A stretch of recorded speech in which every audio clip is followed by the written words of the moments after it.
Eh bro, nice jersey ya bro. Thank you bro. Ni jersey mana ya? Ini jersey MU zaman 93 away. Zaman Eric Cantona.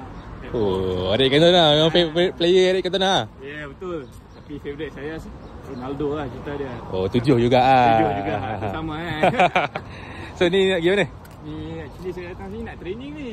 And then at the same time nak try untuk kontes Hafiz Ali tu. Oh, Hafiz Ali tu? Betul. Okay, jom. Show me what you got. Boleh. Alright.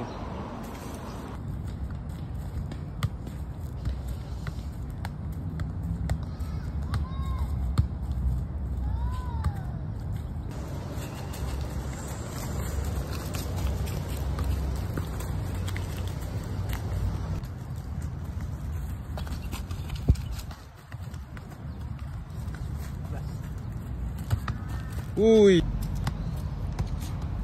Oh, nice. Ini adalah calon yang kita nak bagi dekat main dengan Super Safi, Hafiz Ali dekat Manchester nanti. Okay, Hafiz Ali, please choose this boy ataupun agent dia lah.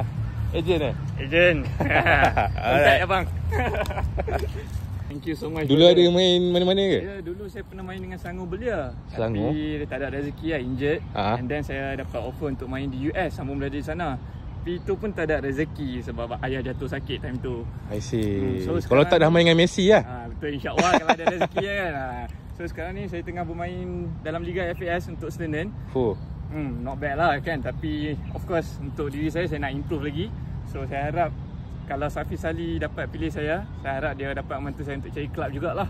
And more opportunity for me lah. I see. Muda lagi kan? Muda lagi, baru 24 bang. Wow, so saya boleh main right back and striker. Alright, all the best bro. Thank you so much brother. Okay. Alright.